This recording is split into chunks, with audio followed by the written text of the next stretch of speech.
Bonjour, alors aujourd'hui nous allons lire Mohammed, donc l'envoyé de Dieu, notre prophète, paix et bénédiction d'Allah sur lui, un livre audition Al-Bourak par Étienne Diné et Slimane Ben Ibrahim. Donc voilà. Préface. Une existence aussi remplie que celle du prophète Mohammed, paix et bénédiction d'Allah sur lui, ne nous permet pas en un seul livre d'en raconter tous les détails. Nous nous en tiendrons donc dans une série de tableaux au récit des événements les plus importants afin de donner à chacun d'eux le développement qui nous semble nécessaire. Les éléments les plus marquants ont été empruntés aux auteurs les plus anciens, tels que Ibn Hisham, Ibn Sa'ad, et à un historien plus moderne, Ali Boran ad-Din al-Arabi.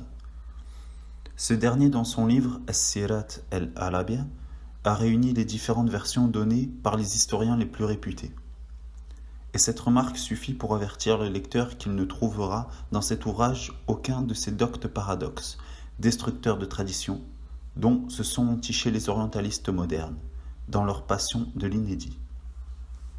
D'ailleurs, l'étude des innovations ainsi introduites dans l'histoire du prophète, paix et bénédiction d'Allah sur lui, nous a permis de constater que, parfois, elles étaient inspirées par une islamophobie difficilement conciliable avec la science et peu digne de notre époque. Généralement, elles dénotaient chez leurs auteurs, à côté d'une érudition considérable, une interprétation trop singulière des mœurs arabes à tel point que, pour les réfuter, il suffisait de les opposer les unes aux autres, car elles étaient tellement contradictoires qu'elles s'anéantissaient réciproquement. Leur extrême invraisemblance, du point de vue de la psychologie orientale, faisait ressortir avec plus d'évidence encore la parfaite vraisemblance des traditions accréditées dans le monde musulman. Ce sont ces traditions qui nous ont guidés. Nous nous sommes contentés de choisir celles qui nous semblaient plus caractéristiques, de les situer dans leur milieu grâce aux renseignements recueillis lors de longs entretiens avec des pèlerins aux lieux saints du Hijaz, et de le regarder au travers de notre expérience de la vie musulmane dans le désert saharien, que l'un de nous mène depuis la naissance et l'autre depuis plus de 30 années.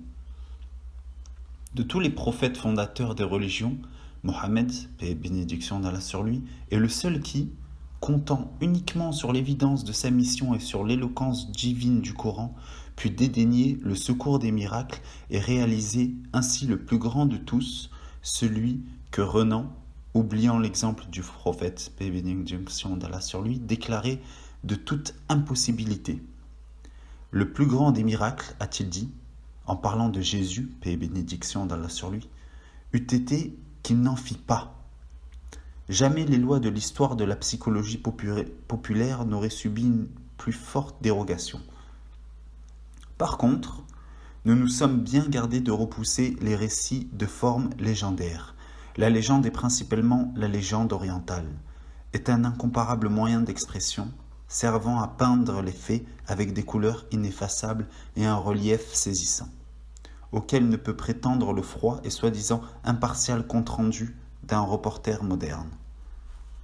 Nos lecteurs, prévenus par ce qui précède, devront donc se garder soigneusement des erreurs monstrueuses commises par l'hellénisme, le latinisme et la scolastique, dans l'interprétation à la lettre des livres sacrés de l'Orient et sous les paraboles d'une apparence miraculeuse qu'ils rencontreront parfois dans ce récit. Il leur sera facile de discerner les réalités poétiquement transposées mais nullement défigurées par l'imagination des Arabes. À plus forte raison, le Coran devra-t-il être lu de cette façon. Il y est dit : Dieu fait des paraboles aux gens, peut-être se rappelleront-ils.